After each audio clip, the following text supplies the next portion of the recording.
ساتھ ہی ہماری بات ہوگی، چاہے وہ سلیکٹڈ ہوں یا سلیکٹرز ہوں. اب ان کو پیچھے جانا پڑے گا. اب عوام لیڈ کرے گی، آگے چلے گی. آپ نے کہا کہ بات چیت کا وقت ختم ہو چکا ہے. اب آپ نے الٹیمیٹم بھی دے دیا ہے.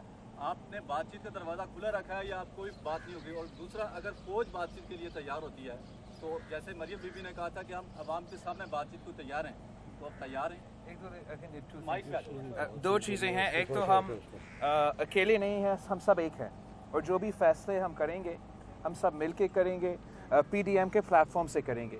جہاں تک ڈائلاگ کی بات ہے، بات چیت کی بات ہے، میری پاکستان پیپلز پارٹی اور میں سمجھتا ہوں پی ٹی ایم کا جو اس وقت کا موقف ہے وہ لاہور کے سامنے کل پیش کر لیا تھا کہ the time to talk, the time for dialogue is over.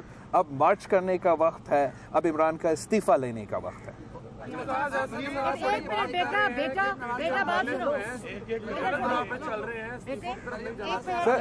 سیاسی جماعت ہوتے ہیں اور ہمارے اپنے اپنے بڑے سینئر رہنما بھی ہوتے ہیں، اپنا رائے رکھنے کے حق بھی ہے، لیکن جو الٹیمیٹ فیصلہ ہمارا سینٹرل ایگزیکٹو کمیٹی کرتی ہے تو پھر میں بھی اس پہ پابند ہوں اور اعتزاز احسن صاحب بھی اس پہ پابند ہوں. اچھا، مریم نواز صاحب یہ بتائیے گا کہ کافی بڑے مشکل حالات میں پی ٹی ایم کا جو اتحاد ہے وہ قائم ہے، یقیناً دباؤ ہے، ہر ایک پارٹی پہ دباؤ ہے.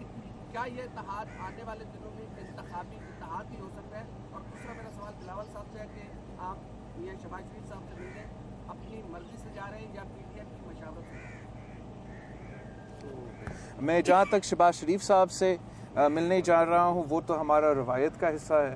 مجھے موقع نہیں ملا ہے تعزیت کرنے کے لیے، تو میں نے اپلیکیشن ڈالا ہے. اب دیکھتے ہیں مجھے اجازت دیا جاتا ہے یا نہیں.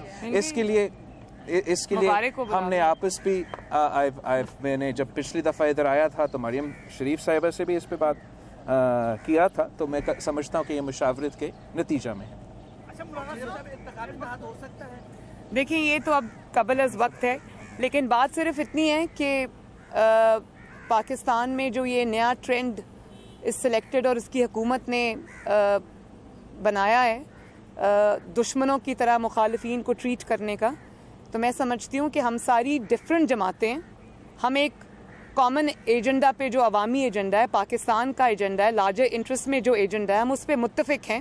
اور اگر اس کو بیونڈ عمران خان کی حکومت جب چلی جائے گی انشاءاللہ، اور یہ ہم اس کو انشاءاللہ ایک براڈر پاکستان کے ایجنڈے پہ اس پہ ضرور کام کریں گے اور کرنا چاہیے.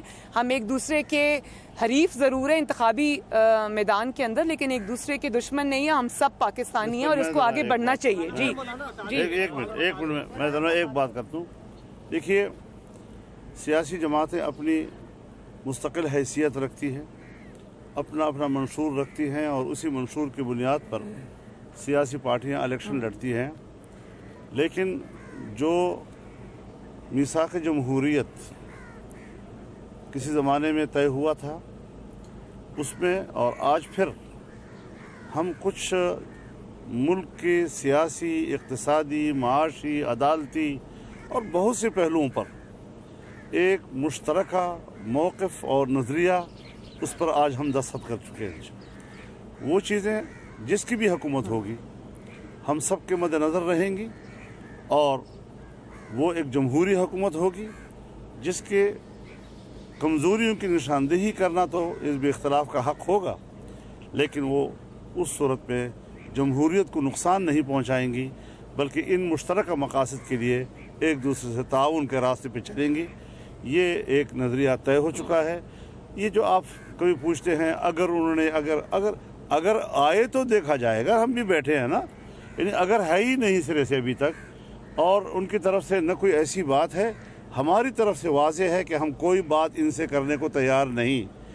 اور اگر یہ استعفیٰ کا اعلان کر دیتے ہیں، اسمبلیوں کو تحلیل کر کے نئے الیکشن کا اعلان کر دیتے ہیں، اور اس کے بعد پھر کوئی ایسی تجویز آئے جو ہم سمجھیں کہ اب اس پر بات چیت کرنے کی ضرورت ہے، تو پی ڈی ایم فیصلہ کرے گا، ایک پارٹی فیصلہ نہیں کرے گا. مولانا یہ بتا دیجیے گا کہ کل محمود خان اچکزئی بھی یہاں پر موجود ہیں. کل انہوں نے خطاب میں کہا تھا کہ لاہوریوں نے ہندو اور سکھوں کے ساتھ مل کے انگریزوں کا ساتھ دیا تھا.